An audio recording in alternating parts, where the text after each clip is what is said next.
Oh, well, welcome. I'm sorry, you know what I'm saying? Sterling has some things to take care of it, so you don't have an intro, but welcome. It's the Hesi podcast with your boy Russ J. You know what I'm saying? I'm gonna take the solo reigns tonight, so it's probably get crazy. We probably gonna get canceled. Probably not gonna last more than like 30 minutes, either or, you know what I'm saying? It's gonna be a good night. Let me go ahead and hit this thing right here. Bang, bang. Let me get that going. All right, so see, there's one thing about Sterling that he don't know. He gave me the keys to the car, and there's one thing I'm pretty good at, and that's finding out how to do shit. So, Instagram people, welcome to the fray. Um, so let me go and go over the rundown because, of course, with the Hezi podcast, we got a rundown. We're gonna tell you what we're gonna go over today. I'm not gonna take up too much of your time, but first and foremost, we're gonna go with the out of bounds. I got something pretty funny for y'all. You've probably heard about it before. We're gonna talk a little March Madness. You know what I'm saying? Teams to look out for, teams that are gonna be able to make you some money. And you know what I'm saying about a little contest that we have yearly on this show. And I'm gonna continue it, even though it's costing me some fucking money. We're gonna we're gonna talk into people I don't know, which I'm gonna get into. So we're gonna talk about women's hoops as well. Caitlyn Clark. There's nobody else here, so this is the part where I might get canceled or called a hater. But hey, fuck you too. R.I.P. Mort. In fact, we could just go ahead and start it off. Let's get a quick moment of silence for Chris Mortensen. You know what I'm saying? The NFL reporter that's been a part of our lives for years and years passed away at the age of 72. So let's.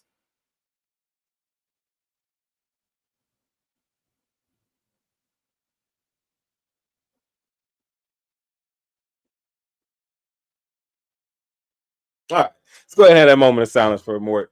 You know what I'm saying? Rest in peace. Thoughts and prayers to his family. He was a staple in NFL and sports.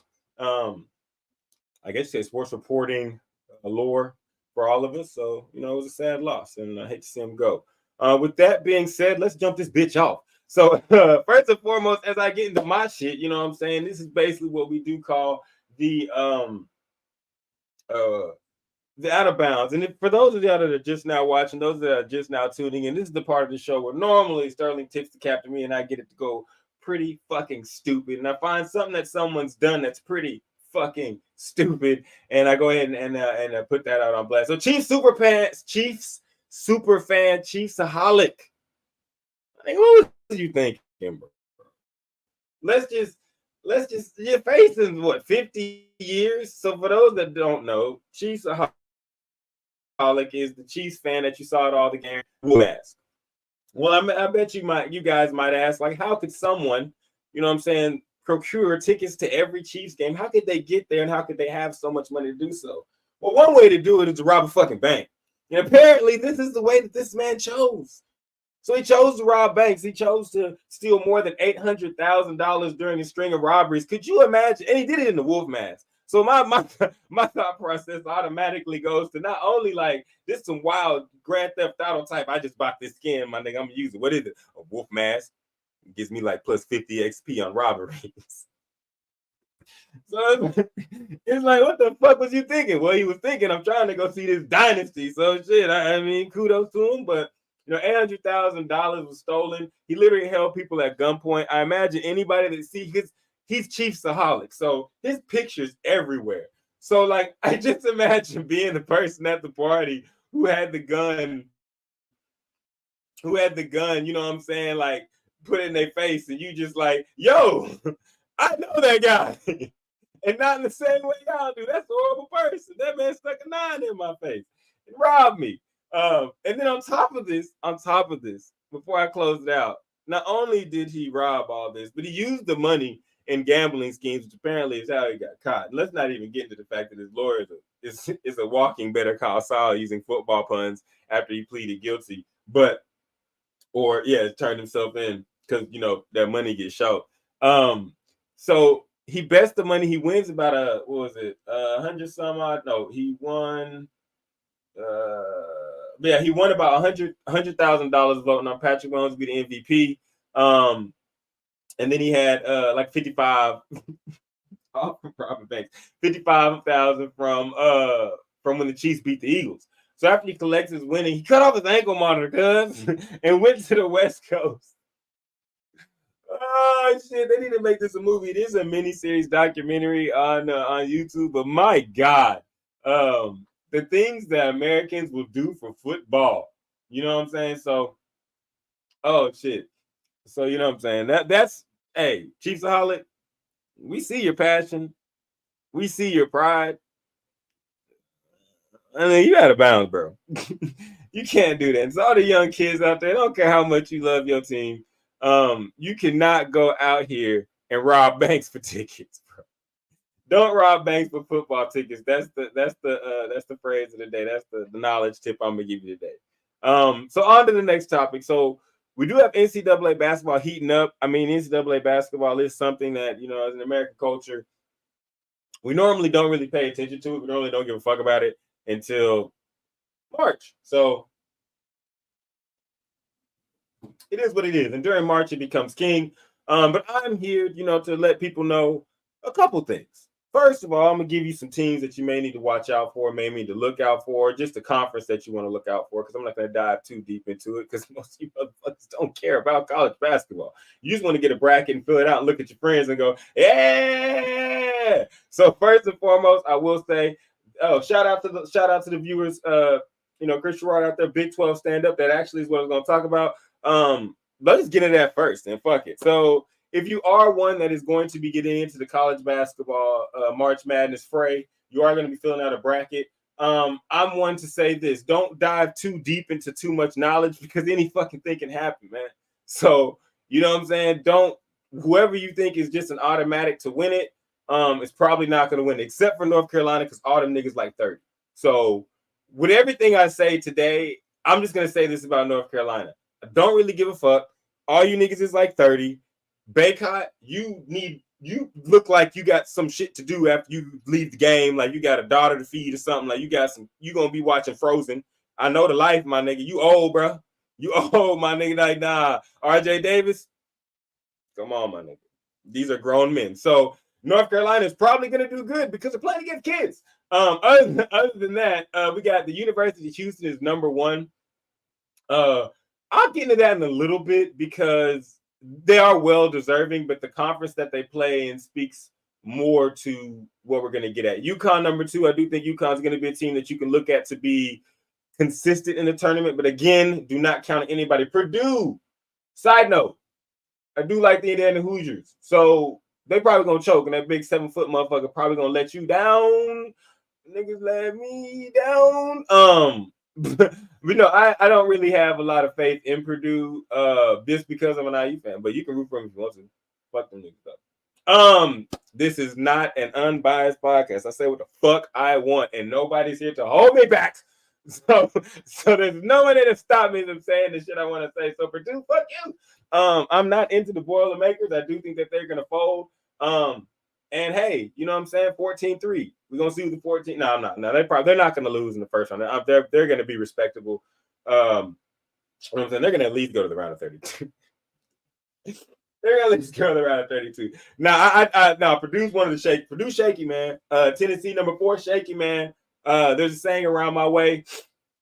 It's tricky Ricky, because Rick Barnes will trick you into thinking that you're going to get a national championship or a Sweet 16 Final Four, and then he'll go out in the second round and have you looking piss poor dick in the dirt. So watch out for that team. Arizona, that's another team. Yeah, I love Gilbert Arenas, man. I like everything about it. I like Lou, what's his name? I like Richard Jefferson. You know what I'm saying? I like the pass that they have, but as of the past, like, I want to say it's the past like 7-8 years, like Arizona is a death trap. They always have a team that looks really good, but you go to pick them and they get their dick put in the dirt. And that's just what happens to them. And so it's just a team that they are good, but watch out. So let me get on to the main topic of this before y'all snooze. Number one, every year that we do have this tournament come about, me, you know what I'm saying, Big 30, the True Sports Plug, Russ, I have a tournament challenge every year. The link will go out once the bracket challenge is released, and the winner gets $100. Now, to those of y'all that know me that are doing the challenge, play fucking win. The last 3 years, I've had to give $100 to some random motherfucker that I don't know. And the shit's killing me on the inside. You know what I'm saying? I'm trying to win too, motherfucker, but come on, y'all. Come on. Pick the shit up. I need more people I know. I'd rather give a nigga I know $100 than a nigga I don't know. You know what I'm saying? And they just snag that shit. Thank you. And go on about their day. So, yeah. So the tournament's going to pop off. Links will be sent out through all social media platforms. And of course, hit that like and subscribe because you can always get that content here at the Hesi Podcast. So, let's get on to what I think is the best overall conference in college basketball and the conference that, you know, everybody should be watching out for. And that's the Big 12 conference. Now I do want to see how the Big 12 conference tournament shakes out. You know what I'm saying? Just to see who goes as far as they go and see the competition in that. But let me get the rankings real quick. But as we look at it, this is the best basketball conference. This is the best basketball conference that we do have.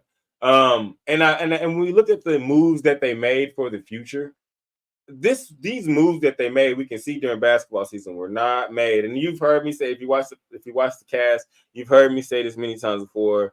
These moves were not made for football. They weren't made for football. So right now, as it sits in the Big 12, you have Houston's number 1, Iowa State is number 2, Baylor's number 3, Kansas is number 4. I'm trying to get all the top 5. Shit. Right here. Sorry. All right, there we go. So we got Kansas is number 4, Texas Tech is number 5, and this is just in the Big 12. So, and we got BYU, TCU, Oklahoma, Texas, Kansas State, UCF, down to the bottom of the list. But let me tell you, every last one of these teams can beat your favorite team. All of them. Except probably Texas. No, I'm joking. Even Texas. So with this being said, as I close out my college basketball, just quick scoop. Well, the men's part, anyways. I just want to let people know when you're filling out your brackets, watch for different seeds, watch for the Big 12, because this is very likely could be a year where you could have 2, maybe 3 teams in the Elite 8 that play for the same conference in the Big 12. So watch out for that, because other than UConn, nobody's really scaring me when it comes to playing a Big 12 team, especially Houston, because that point guard they got, Shed, whatever. He makes his shots, and he makes clutch shots, and makes them counts. So on to the other shit, because I know y'all don't watch a lot of college basketball, but people have been watching women's college basketball. Shout out to Boogie, who, nigga, you knew what you was doing when you put this at the top. You're trying to make me the most hated man in America, and I mean, you might be successful, because I'm not going to back off of what I'm going to say, and I'm going to double down on what I'm going to say. And if you want to see what I said first, then you can just go to Big 30 Truth on TikTok and watch that. So, or on Instagram. So, anyways, case in point, Caitlyn Clark beat the Pistol Pete scoring record. And the question that Boogie proposed is it a big deal or not? I'm trying to say this in a way that's no, nigga, it's not a big deal. And the reason why I said it is because, like, why do we have to quantify what she does compared to the men's league when the men's league hasn't had a 4-year star fucking 20 years? Like, it really makes no sense to me.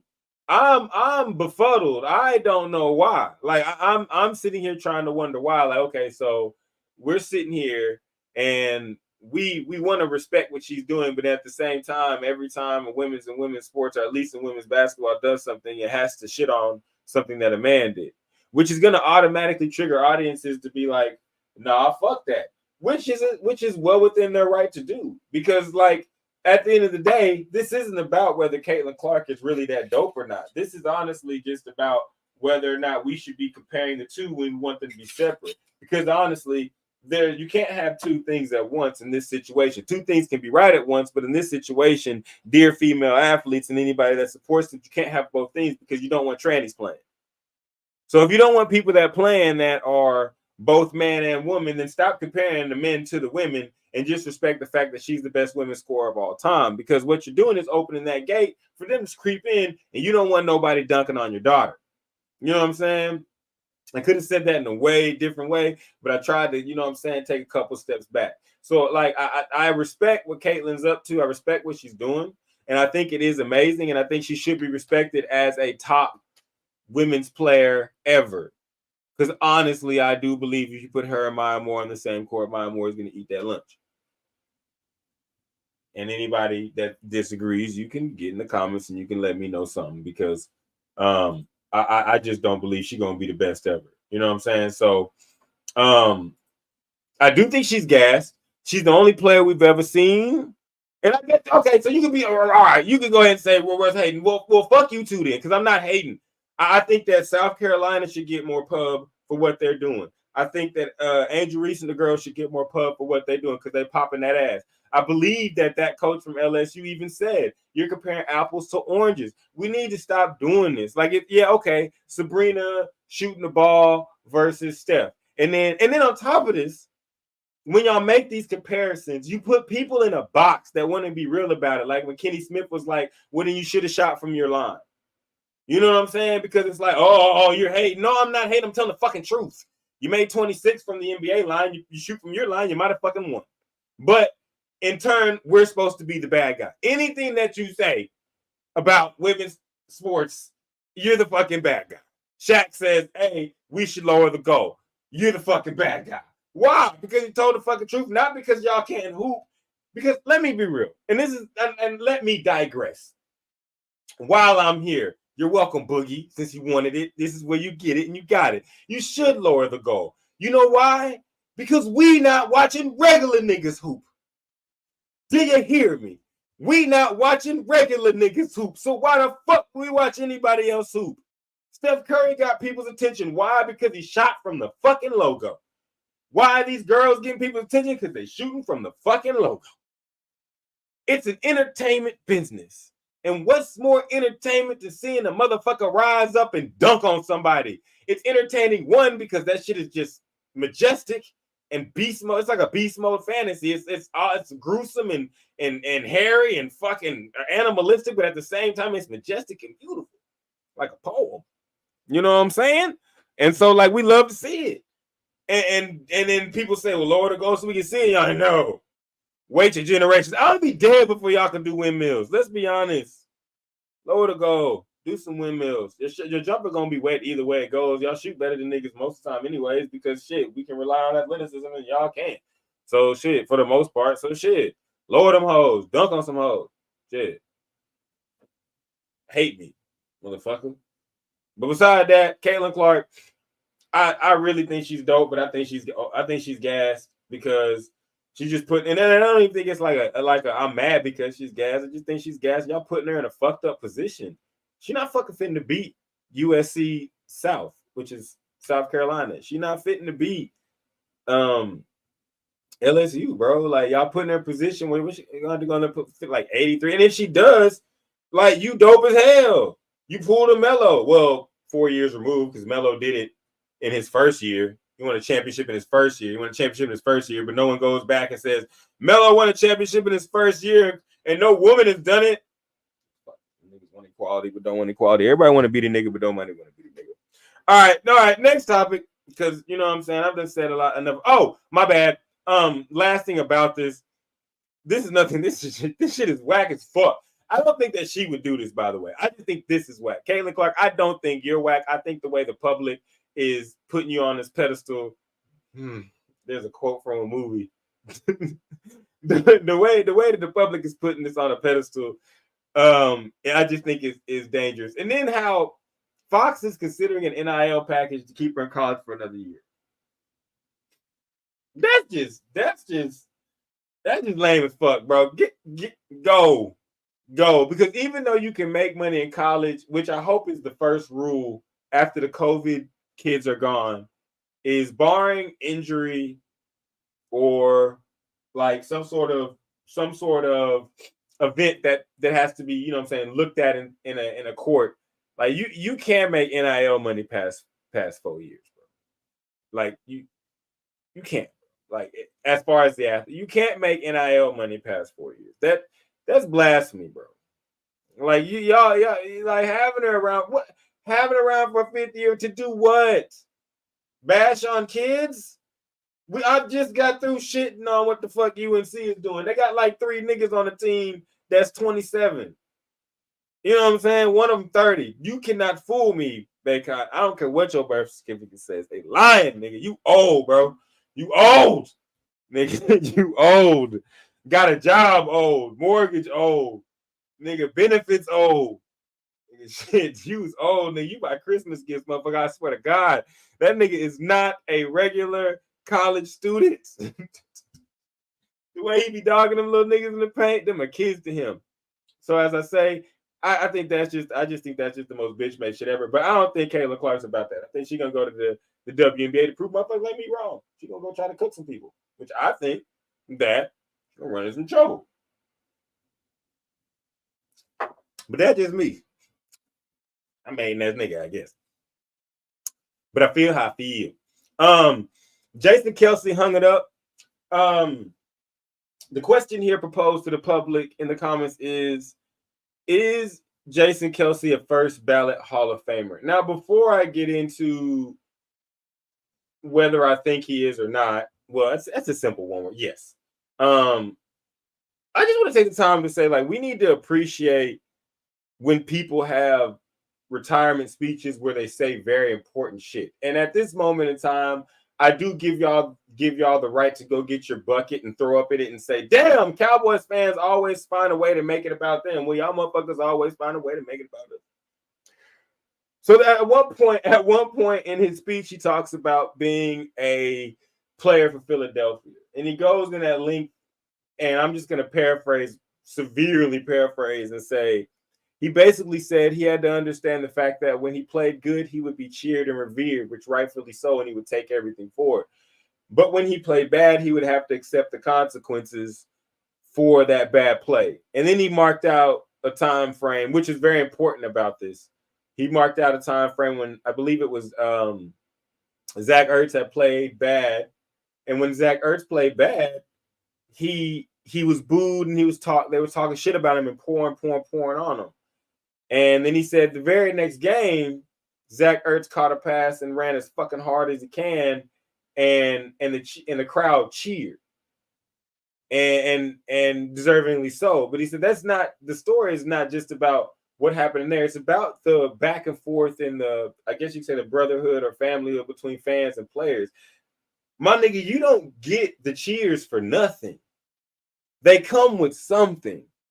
And this speech from this man lets us know as fans that y'all understand this, or most of y'all do. So when I turn and pivot this to my team, and I'll pivot it to another team that people on the show watch, when I look, and that's because of the interview I saw today with Dalton Schultz, you got to be able to take the pressure.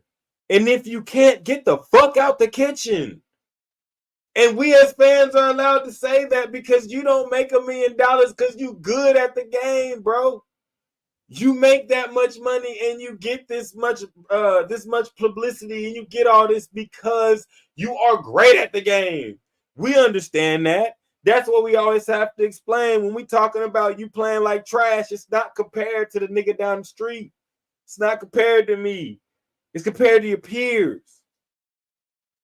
And so it's lovely to see a guy that's won a Super Bowl, that's been on the top of his game, that's the first ballot Hall of Famer, come out and just say it.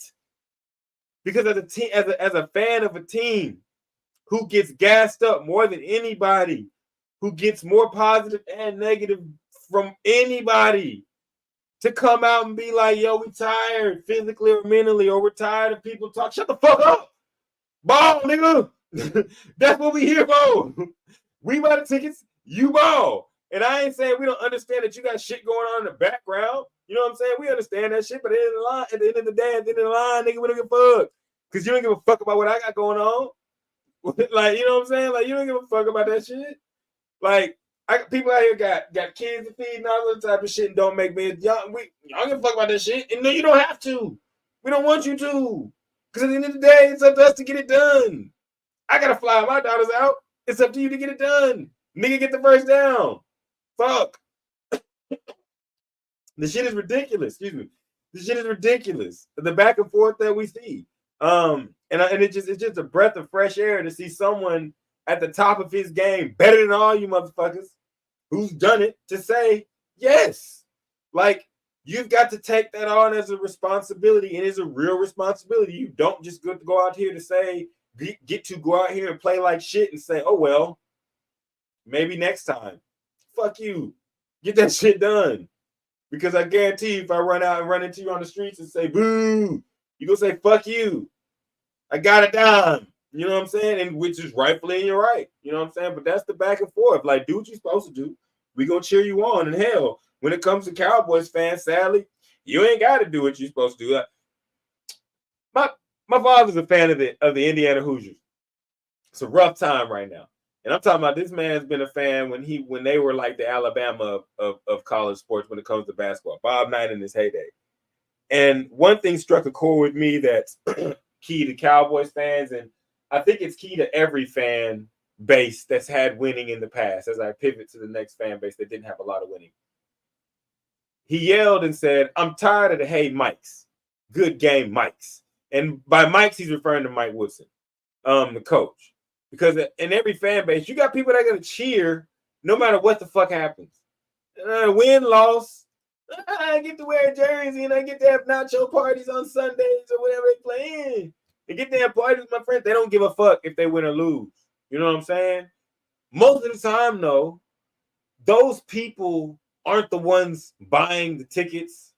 And those aren't the people that are cheering you on the most. They just turn you on when it's convenient for them to watch. And the people that turn you on and ride and die with you are the ones that are telling you, nigga, pick that shit up and get it done. And it's not because we hate you or envious of you, which some people are, and those people are just lame. We want to see you do good because you rock our colors. Texans, it's a prime example of that. Dalton Schultz. I thought the Cowboys was one of the best. We did everything the one way, and then they got to the Texans, and oh my God, get CJ. Oh my God, this Texans fan base is a fan base that expects a lot from their players. They are also in Texas. You want to play in Texas? Get ready for it. They stepped up. They are cheered and revered. You have people that root for the Cowboys that are saying, like, I like watching them play. They dropped their nuts and got it done. Like, it's something that you do not get praise for no results in any business in America. And to the Cowboys, listen to Kelce. He's saying that in longer words. Listen to Travis. He's saying that in longer words. Listen to Patrick. You don't get the cheers for lack of production. And winning 12 games a season is not fucking production. You get the check for you. Everything else is for your legacy and the people around you that are going to hold you in high regard forever. And y'all niggas need to get that through your head, because some of y'all don't, and some of y'all think of us as haters and just want to continue going back and forth with this bullshit. Just say you can't get it done and go to another team if you can. Russell Wilson was released. As I go to the next topic.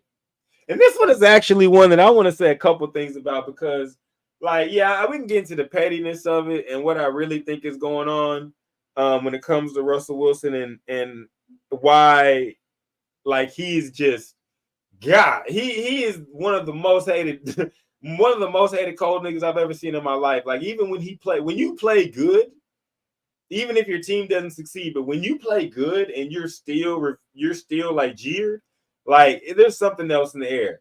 Dating a badass bitch that can dance better than everybody else and having a lot of money and letting people know it and being happy and letting people know it may have something to do with that. But you know what I'm saying? Hey, I like to call it one man can't have it all syndrome. And that nigga got it all. But let's just talk about the football side of it first. To the Denver Broncos. What in the fuck? I don't blame him, because when we look at the stats and you look at everything, yes, the team wasn't that good, but he wasn't bad. And there's one thing about Russell Wilson that nobody can deny except for one play in the Super Bowl. That man is never out of a football game. And that's one thing about when I was watching him in Seattle, even sometimes in Denver, it came back, and I call it the Russell Wilson effect. It's just the fact that you would see, and even when he was on the Manning podcast at one point, he was like, I'd be running up and down the sideline saying we still got a chance, and people laugh at him. But if you think about it and you go back and remember those Seattle teams, you would be saying, like, why is this third quarter lasting so long? Like, why are they still in the game? They was down 21 and they still have so much time left and they just scored 2 touchdowns. You know what I'm saying? So him being released in the $85 million. The salary cap is real, and you believe it is, you're smoking dope. The salary cap is a fucking myth. It is a can that can be kicked down the road year after year after year after year. And guess what? The salary cap raises $30 million per year, damn near. So by the time it comes to you to pay that motherfucker, you're going to have the bread. So it's like, to Denver, was it a terrible trade in the sense of what you got and what you gave up? Yes. But in the sense of, is it going to wreck your franchise? No, because you're able to kick this shit down the road. Now, as for Russell Wilson is concerned, he's in a position to where if you're a team that doesn't have a viable starting option and is already set up, let me be very clear about this. Russ ain't trying to save nobody. All right. He's trying to add to it. And I think that there's only certain, and I think a guy at that point in his career, you're not trying to save nobody, nor should you be trying to save nobody. What the fuck is this about? Like we like people talk about him like he didn't go, like Denver sucked through and through every phase of the game. They got 70 put on them. 70.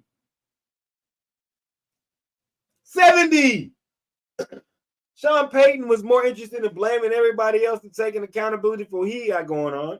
He didn't want him in the first place. The ownership, to me, is just, what are we doing? We picked up Russell Wilson, and then we got a coach that don't fuck with him.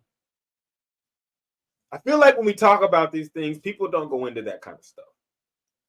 I picked up Russell Wilson and signed him to an extension to a fuckload of money, probably to get some business benefits in the back end, but that's not what I'm here for.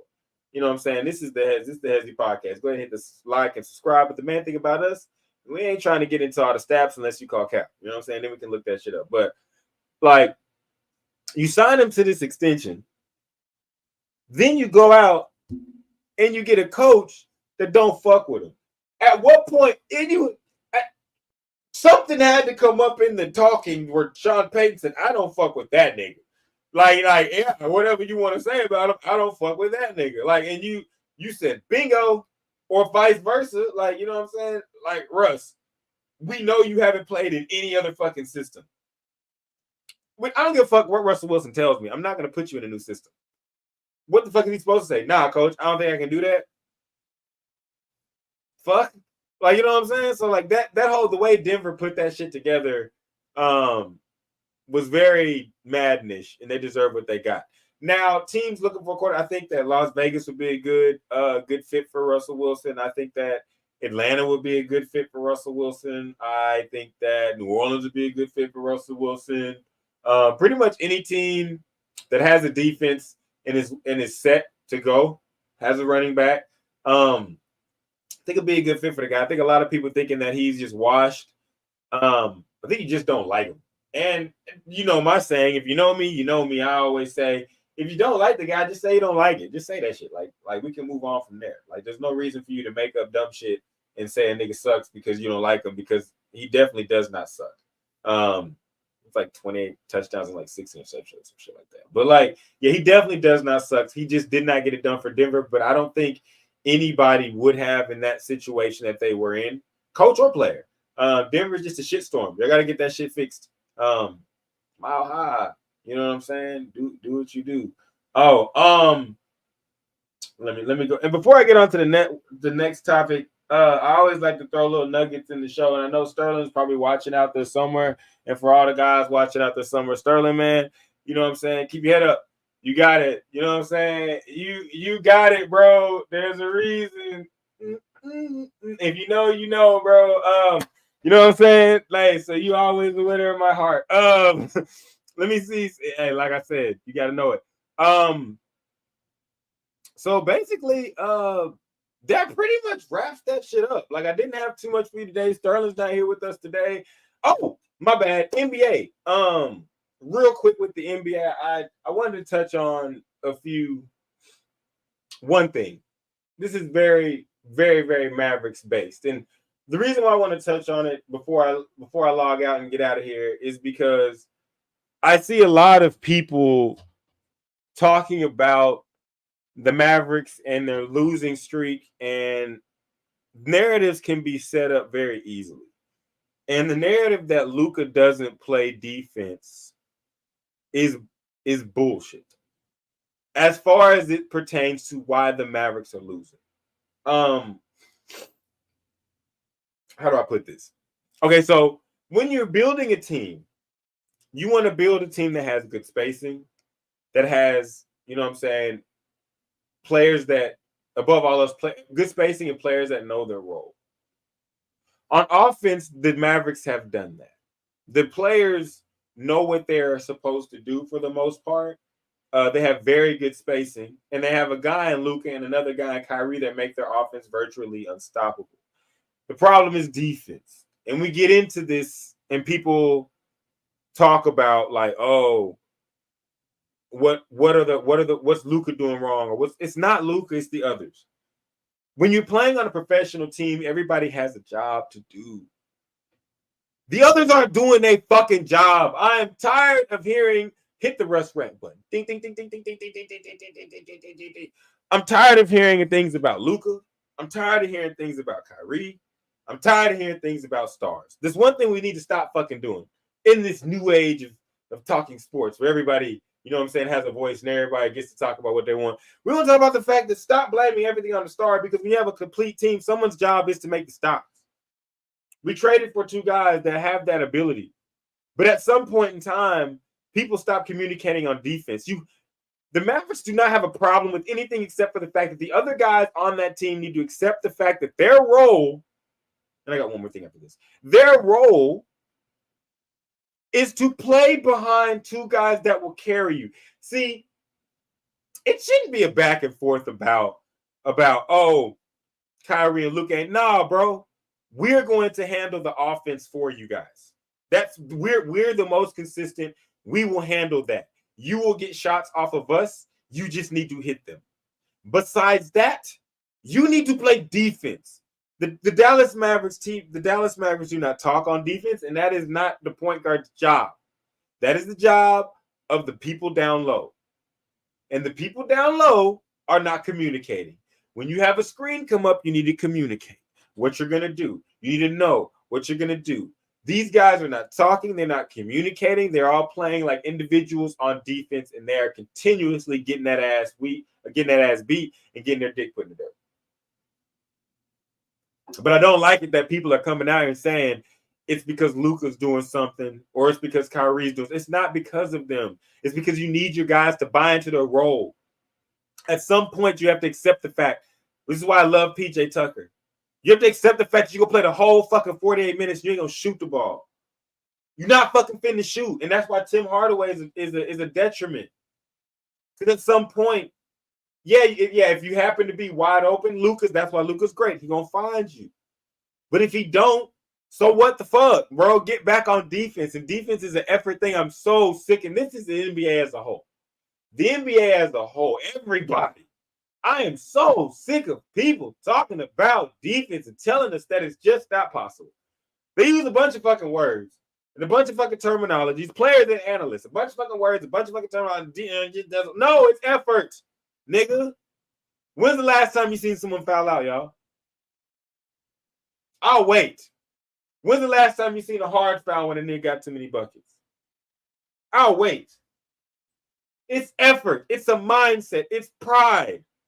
The fact is a lot of players nowadays don't have none. They don't care if they get scored on. Let's just be frank about it, because they're going to go back on the other end and say, hey, well, I'm going to get my bucket. It used to not be cool to be like, hey, we both got 25. Now I got to have 25 and you got to have 10. Now we can both have 25 and, it's whatever. And that shit's weak. We got that going on in Dallas. We got that going on in Houston. We got that going on in fucking Milwaukee. We got that going on. Every team deals with it. Like everybody keeps that's what people trying to say. They don't want to say it because people know them. Well, shit, I'm the unknown nigga on the internet. They're just gonna say it. Wavy Inflatable Arm 2 man is gonna say it on the internet. That when they sit there and say, You can't be out here when they sit there and say that you can't be out here playing defense and it's hard and all that type of shit. That it's not it's effort. Go show the effort. If you foul out, then so what? We'll make adjustments. But the shit is terrible. And if you want to see a terrible version of it, watch the Mavericks. There's no true effort on defense. Anybody can slide out there and stick their hand up. Anybody can do this and that, but it's no true effort. And to all fans, it's just frustrating as hell because it's like, we get it. People are hard to guard. Foul a motherfucker, man. Please. Like, just, hey, if you have to, you have to. But all this is just not possible. Shit is just crazy. It's just crazy. And for those that be like, well, if you're an offensive force, then of course you can't foul. I'm talking about the defenders out there. You know what I'm saying? And thirdly, Josh Green, bro, just go to the hole. Stop with the bullshit. Just go to the hole, bro. Just go to the hole. That's just what we need you to do. We don't want you to do any other things right now. You can shoot, but we just need you to attack. And Tim Hardaway Jr., I'm just gonna say this because if I say too much, you're probably gonna punch me in the face if you ever do something. Stop hitting the fucking ball so much, bro. Please, God. Oh, Jesus Christ. If anybody knows this man, Timmy, find him. Look at him. Find him. Look. Please stop shooting the ball, bro. Swing. Excuse me. Swing that bitch, man. Swing that bitch. These allergies kicking my ass. But besides that, hey man, look, that's pretty much all I got for you tonight. Sterling was out tonight. I wanted to give y'all a little something for the something. You already know, hit the like, hit the subscribe. This is the Hesi podcast. I don't have too much for you except for I'm not gonna say that because it'll probably get me canceled. So hey, peace, love, bye. You know what I'm saying? Peace.